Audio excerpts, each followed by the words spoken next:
ಇನ್ನು ಕೊಲ್ಲೂರು ಮೂಕಾಂಬಿಕಾ ಕ್ಷೇತ್ರಕ್ಕೆ ಡಿಸಿಎಂ ಪರಮೇಶ್ವರ್ ಭೇಟಿಯನ್ನ ನೀಡಿದ್ದಾರೆ. ಭಕ್ತಾದಿಗಳ ವಸತಿ ಗೃಹ ಹಾಗೂ ಅನ್ನದಾಸೋಹ ಸ್ಥಳಕ್ಕೆ ಪರಮೇಶ್ವರ್ ಸಹ ಭೇಟಿಯನ್ನ ನೀಡಿದ್ರು. ಕೊಲ್ಲೂರು ಶ್ರೀ ಮೂಕಾಂಬಿಕಾ ದೇವಸ್ಥಾನಕ್ಕೆ ಉಪಮುಖ್ಯಮಂತ್ರಿ ಪರಮೇಶ್ವರ್ ಭೇಟಿಯನ್ನ ನೀಡಿದ್ದಾರೆ. ಭಕ್ತರಿಗೆ ಮೂಲ ಸೌಕರ್ಯ ನೀಡುವಂತಹ ನಿಟ್ಟಿನಲ್ಲಿ ಒಂದು ಭರವಸೆಯನ್ನ ಕೊಟ್ಟಿದ್ದಾರೆ. ದೇವಸ್ಥಾನಗಳ ಒತ್ತುವರಿಯಾಗಿರುವಂತಹ ಆಸ್ತಿಗಳನ್ನ ತೆರವು ಮಾಡಿಸುವಂತಹ ನಿಟ್ಟಿನಲ್ಲಿ ಮುಜರಾಯಿ ಇಲಾಖೆಯ ಆಯುಕ್ತರಿಗೆ ಪರಮೇಶ್ವರ್ ಒಂದು ಸೂಚನೆಯನ್ನ ನೀಡಿದ್ದಾರೆ. ನಾಡಿನ ಪ್ರಸಿದ್ಧ ಶಕ್ತಿಪೀಠ ಕೊಲ್ಲೂರು ಶ್ರೀ ಮೂಕಾಂಬಿಕಾ ದೇವಸ್ಥಾನಕ್ಕೆ ಮಾನ್ಯ ಉಪಮುಖ್ಯಮಂತ್ರಿಗಳು ಸಹ ಇಂದು ಭೇಟಿ ನೀಡಿ ದೇವರ ದರ್ಶನ ಪಡೆದು ವಿಶೇಷ ಪೂಜೆಯನ್ನ ಸಲ್ಲಿಸಿದ್ದಾರೆ.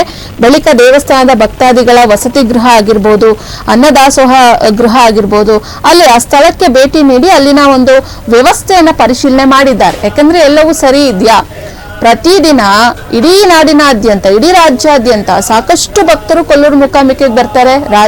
ರಾಜ್ಯ ಅಲ್ಲೇ ಇದ್ರು ಹೊರ ರಾಜ್ಯಗಳಿಂದಲೂ ಸಹ ಭಕ್ತಾದಿಗಳು ಬಂದು ಅಲ್ಲಿ ತಂಗುತ್ತಾರೆ. ಸೊ ಆ ನಿಟ್ಟಿನಲ್ಲಿ ಎಲ್ಲಾ ವ್ಯವಸ್ಥೆ ಸರಿಯಾಗಿದ್ಯಾ ಇಲ್ವಾ ಅಂತ ಹೇಳಿ ಒಂದು ಬಾರಿ ಪರಿಶೀಲನೆಯನ್ನ ಮಾಡಿದ್ದಾರೆ. ಇದೇ ವೇಳೆ ಸುದ್ದಿಗಾರರೊಂದಿಗೆ ಮಾತನಾಡಿದ್ದಾರೆ ಪರಮೇಶ್ವರ್. ಕೊಲ್ಲೂರು ದೇವಸ್ಥಾನಕ್ಕೆ ಬರುವಂತಹ ಭಕ್ತರಿಗೆ ವಿಶೇಷವಾಗಿ ದರ್ಶನ ಆಗಿರ್ಬೋದು, ಪಾರ್ಕಿಂಗ್ ವ್ಯವಸ್ಥೆ ಆಗಿರ್ಬೋದು, ವಸತಿ ಆಗಿರ್ಬೋದು, ಇದೆಲ್ಲ ಸೇರಿದಂತೆ ಎಲ್ಲಾ ರೀತಿಯ ಮೂಲಭೂತ ಸೌಕರ್ಯ ನೀಡುವಂತಹ ನಿಟ್ಟಿನಲ್ಲಿ ಮಾಸ್ಟರ್ ಪ್ಲಾನ್ ಅನ್ನ ಮಾಡಲಾಗ್ತಾ ಇದೆಯಂತೆ.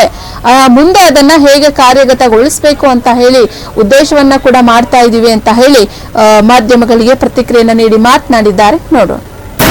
ನಮ್ಮ ಯಾತ್ರೆಗಳಿಗೆ ಏನು ಫೆಸಿಲಿಟೀಸ್ ಎಲ್ಲ ಮಾಡಿದ್ದಾರೆ ಅದನ್ನು ಒಂದು ರಿವ್ಯೂ ಮಾಡಿದ್ದೇನೆ. ಹೊಸದಾಗಿ ಬ್ಲಾಕ್ ಮಾಡಬೇಕು ಅಂತ ಮಾಸ್ಟರ್ ಪ್ಲಾನ್ ಮಾಡ್ತೇವೆ. ಒಂದು ಬರ್ತಕ್ಕಂಥ ಭಕ್ತಾದಿಗಳಿಗೆ ದರ್ಶನದಿಂದ ಇದ್ದು ಅವರ ಅಕಾಮಿಡೇಷನ್ ಮಾಡಿ ಯಾವ ರೀತಿ ಇರಬೇಕು ಅಂತೇಳಿ ಒಂದು ಮಾಸ್ಟರ್ ಪ್ಲಾನ್ ಮಾಡಬೇಕು ಅಂತೇಳಿ ಉದ್ದೇಶ ಇದೆ. ಅದು ಟ್ರಸ್ಟು ನಮ್ಮ ಟ್ರಸ್ಟೀಸ್ ಇದ್ದಾರೆ, ಅವರು ಜೊತೆಯಲ್ಲಿ